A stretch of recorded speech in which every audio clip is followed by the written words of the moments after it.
After 12 years dedicated to her father's company, Sarah had increased its value to $75 million.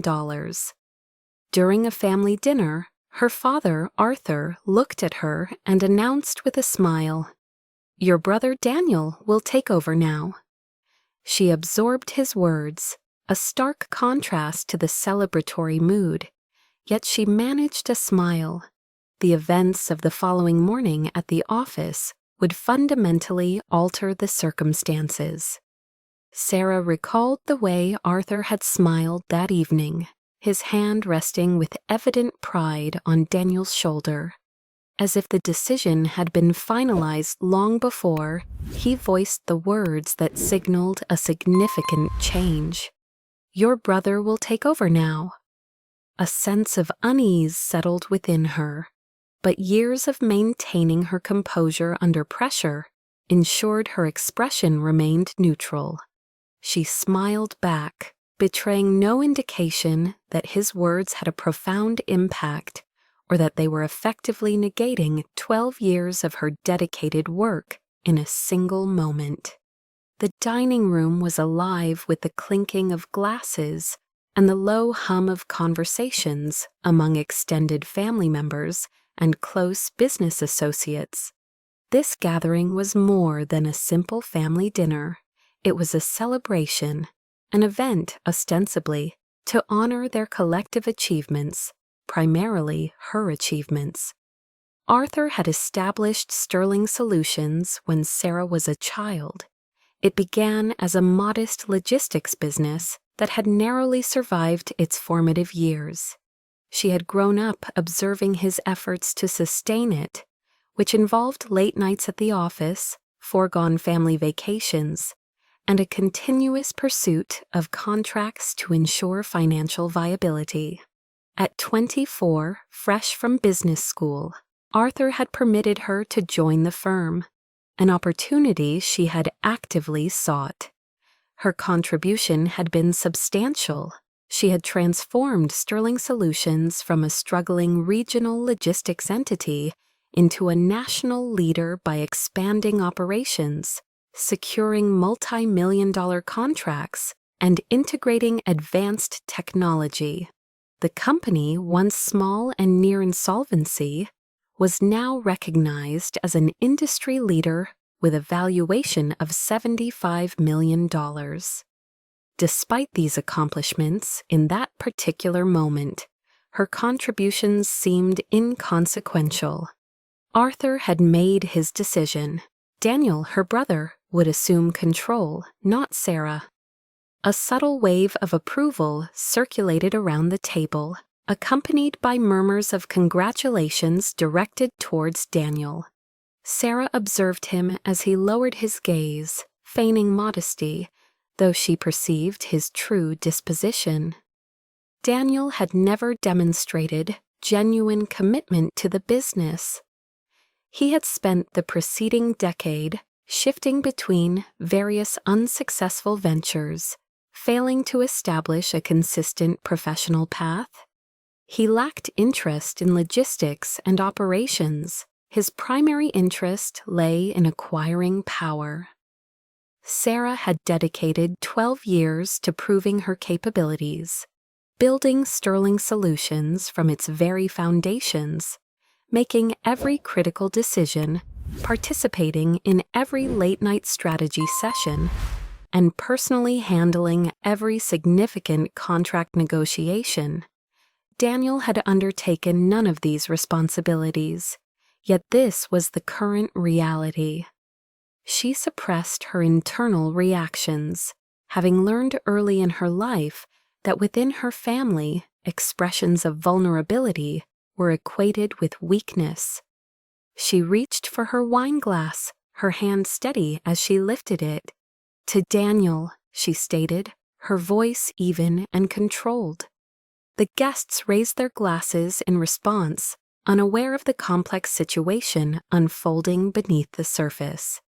Her mother observed her from across the table with an inscrutable expression, yet Sarah sensed her understanding. Unlike Arthur, her mother had always acknowledged the extent of Sarah's efforts, though she consistently refrained from intervening. Arthur, meanwhile, was smiling with his usual unwavering self-assurance, entirely oblivious to the fact that his decision had set a new course of events into motion. Daniel met Sarah's gaze from the other side of the table, a slight smirk visible at the corner of his lips. It was at that instant Sarah understood that the decision was not her father's alone.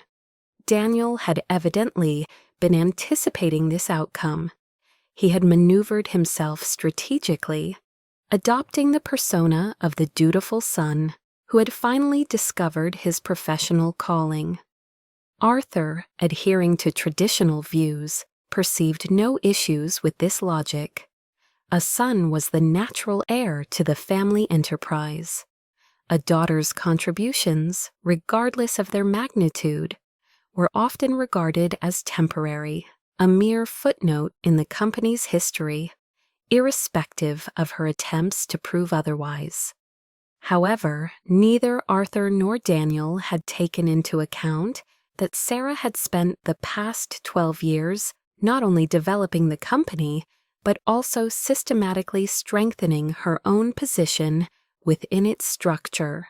The following morning, they would discover the full implications of her foresight. That night, Sarah found little sleep. Her thoughts replayed every sacrifice she had made for Sterling Solutions. The extended work hours, the missed personal milestones, the relationships that had suffered due to her professional ambition. She had invested her entire self into the company, and now the expectation was for her to relinquish her role without protest. They had underestimated her. By 3 a.m., she was in her home office, her fingers moving swiftly over her keyboard. She was intimately familiar with every contract, every share, and every executive agreement. She understood the operational intricacies of Sterling Solutions better than anyone. Daniel anticipated a smooth transition, envisioning his name on the office door and his position secured by the following week. He was unaware that while Arthur had been engaged in public relations and Daniel had been making a show of learning the business, Sarah had been methodically securing something of far greater importance: control. At precisely 8:45 a.m., she walked into the offices of Sterling Solutions. Sarah entered the Sterling Solutions headquarters, a routine she had followed for the past 12 years. The walls, the polished floors, the familiar hum of efficiency as employees settled into their routines were all the same. Yet today was different.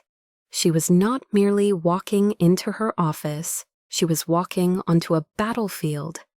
The reception area was unusually quiet, the kind of stillness that often precedes a significant event. The employees knew. Whispers about Arthur's dinner announcement had spread rapidly. They glanced at Sarah with hesitant expressions, avoiding direct eye contact, uncertain where their allegiances should now lie. She did not acknowledge them, instead walking with confidence, her heels clicking against the marble floors, her posture unwavering, adhering to her principle: never let them see you shaken. She entered her office, shutting the door behind her. She had precisely 15 minutes before Arthur and Daniel were due to arrive, anticipating their assumption of roles as CEO and heir apparent, respectively. 15 minutes before, their carefully laid plans were set to unravel before them. Sarah sat at her desk, took a deep breath, and powered on her computer. The screen illuminated, displaying a list of confidential documents and contracts, files Arthur and Daniel had never considered examining, files they had dismissed as unimportant. She accessed her ownership records, her hands hovering over the keyboard for a moment, before she clicked on the file labeled Executive Shareholders Agreement. Then she waited. At precisely 9 a.m., a sharp knock sounded at her door. She did not respond. The door swung open, and Arthur and Daniel entered, both exuding confidence. Arthur's inherent, Daniel's carefully constructed. Arthur strode in like a monarch surveying his domain, while Daniel, dressed in an expensive navy suit, offered Sarah a smug, triumphant grin. It required considerable effort for Sarah to suppress a laugh. "Sarah," Arthur said in his usual authoritative voice, as if acknowledging her was a concession. "I assume you're aware of the transition happening today." Transition, Sarah thought, an interesting choice of words. "I'm aware," she replied smoothly, leaning back in her chair. She glanced at Daniel, whose smirk only widened. "Good," Arthur continued, nodding as if they were all in complete agreement. "Daniel will be stepping in as the new CEO. We'll need you to help with the handover, get him familiar with the operations before you officially move on." Sarah arched an eyebrow. "Move on?" she echoed, feigning confusion. "Dad, I think you're mistaken about something." Arthur's face twitched with irritation. He was accustomed to her compliance, her tendency to acquiesce quietly. He was not prepared for this. "Sarah," he said, his voice tight, as if speaking to a child, "this isn't up for debate. We've already made the decision." Sarah smiled then, a slow, knowing smile. "Oh, I know, Dad," she said softly. "The thing is, you don't have the authority to make that decision." Daniel let out a low scoff, shaking his head. "Sarah, don't make this difficult. We're trying to do this the easy way." Sarah did not respond. Instead, she reached for the remote control and pressed a button.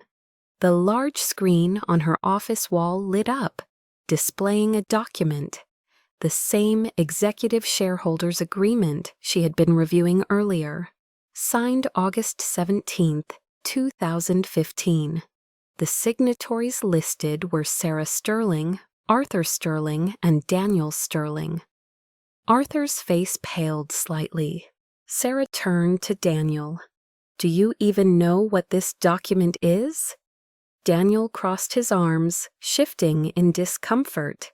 "A shareholders' agreement," he guessed. Sarah nodded. "Yes, and do you know what it says?" She tapped the screen, highlighting a crucial clause.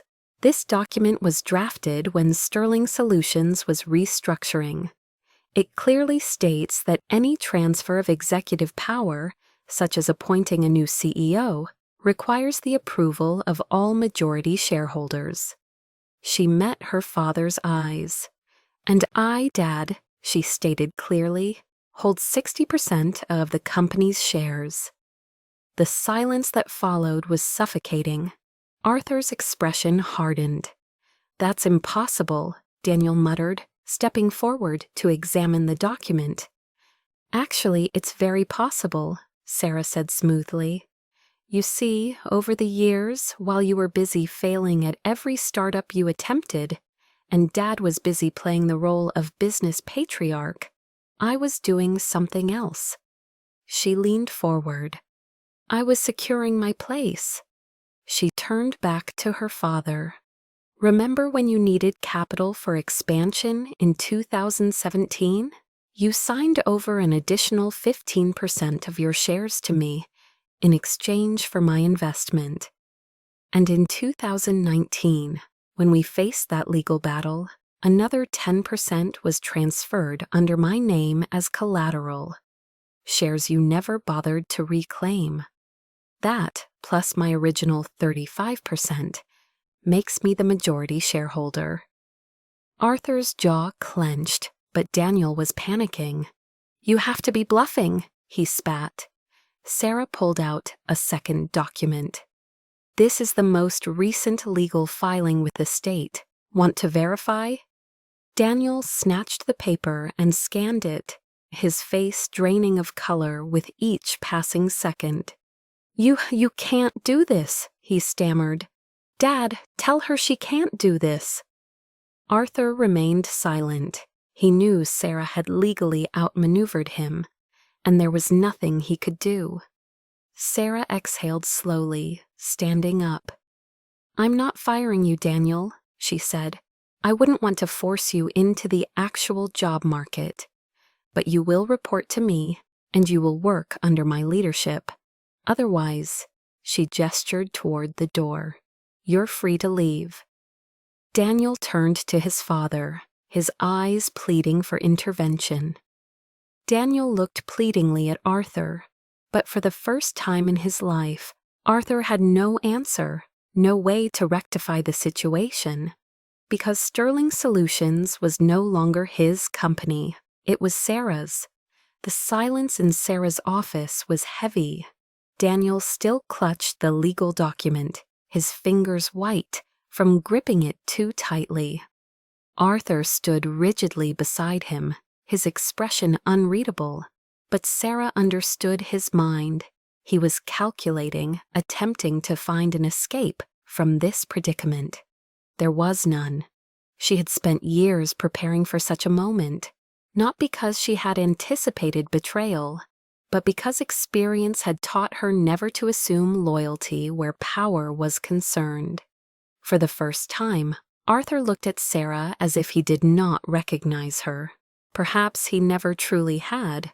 "So that's it?" Daniel finally spoke, his voice laced with bitterness. "You're just taking everything?" Sarah let out a soft, humorless laugh. "Taking everything?" she repeated, stepping closer to him. "Daniel, I built this company from nothing. Every contract, every expansion, every innovation. I made it happen. While you were preoccupied with failing upwards, I was keeping this company alive. So no, I'm not taking anything."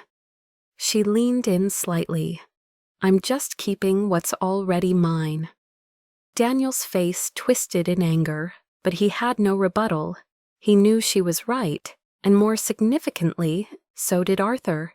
He had spent years believing that bloodline mattered more than ability, that his son would inherit what was rightfully Sarah's. He had underestimated her, and now he was facing the consequences of that misjudgment. Arthur finally broke the silence. "You're making a mistake, Sarah." His voice was calm, measured, but she could detect the strain underneath. "A family should stick together. Do you really want to burn this bridge?" Sarah met his gaze directly. "Dad," she said slowly, "you burned this bridge the moment you made your decision without me." His lips pressed into a thin line. "Business is bigger than just one person. We can find a solution that works for everyone." Sarah tilted her head slightly, feigning consideration. "Oh, I agree. That's why I'm offering you both a choice." She turned to Daniel first. "You can stay in the company," she said, keeping her voice smooth and professional. "But you won't be CEO. You'll take on an advisory role with limited authority. Your salary will be generous, but you will answer to me." Daniel stiffened, but Sarah continued. "Or you can walk away. I'll buy out your shares at market value. You can take the money and find a new project to dedicate yourself to." Arthur scoffed. "You're acting like you hold all the cards." Sarah smiled. "I do."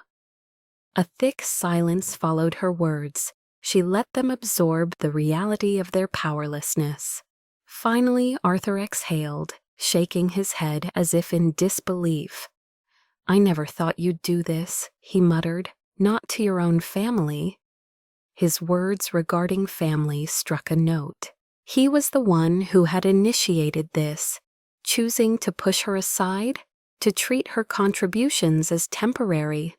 But she did not voice this because ultimately it did not alter the outcome. What mattered was her resolve not to let them take what she had built. Daniel stormed out first. Sarah anticipated his next move. He would approach relatives and family friends, portraying himself as the victim of corporate betrayal. She was unconcerned. She was not seeking their approval.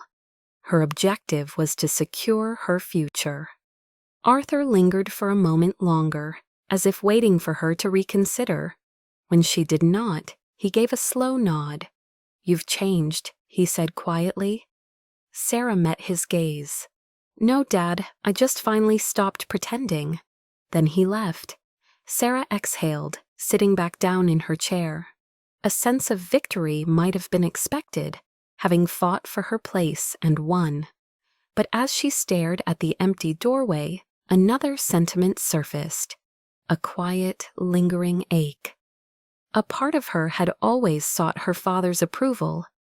A small, hopeful part had believed that if she worked hard enough, if she proved herself repeatedly, he would finally see her. The truth was, he had never truly looked. Now he had no choice but to see her for what she really was. Not merely his daughter, not his temporary stand-in, but the true leader of Sterling Solutions. She turned back to her computer, her focus shifting. She had spent 12 years building this company. She would now spend the next 12 making it untouchable. Arthur and Daniel had attempted to take everything from her, but in the end, they were the ones who had lost. For the first time in 12 years, Sarah's office at Sterling Solutions felt empty. There were no phone calls from Arthur, no passive-aggressive emails from Daniel, just silence. But silence did not signify peace. It indicated that the battle had commenced. She understood Arthur would not concede quietly, and Daniel would fight fiercely to reclaim what he perceived as his birthright. She was not naive enough to believe this was over. It had just begun. By the next morning, Sarah could already sense an undercurrent of unease within the company. Employees who had greeted her with confidence the previous week now seemed hesitant, as if afraid to choose a side. A few department heads avoided eye contact. She knew what was occurring. Arthur and Daniel were leveraging the Whisper network, old family friends, board members, senior executives. They were sowing doubt, painting her as cold, ruthless, and disloyal. Daniel, in particular, had adopted the persona of the wronged son, betrayed by his own sister. Sarah could envision him in a high-end restaurant, feigning sorrow as he recounted to investors how she had purportedly stolen the company.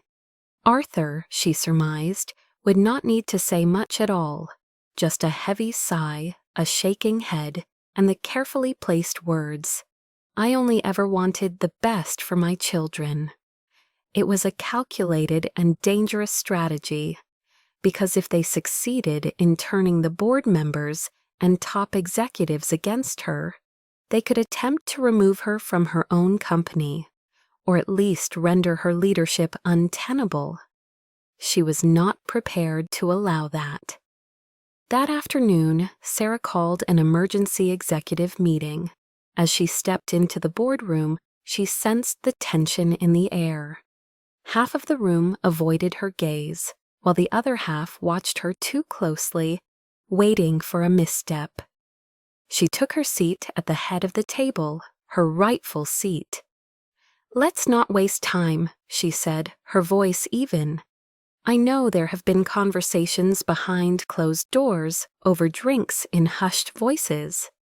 She let her eyes scan the room, pausing on each person just long enough to make them shift uncomfortably. "I also know that some of you are wondering if my leadership is sustainable." A few individuals tensed. No one spoke. She tapped her fingers against the polished wood table. "Let's clear that up now."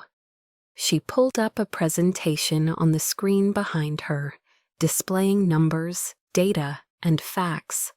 "I built this company from a struggling regional business to a $75 million industry leader. Over the last 5 years, under my leadership, we've seen a 300% increase in revenue and expanded into 6 new markets.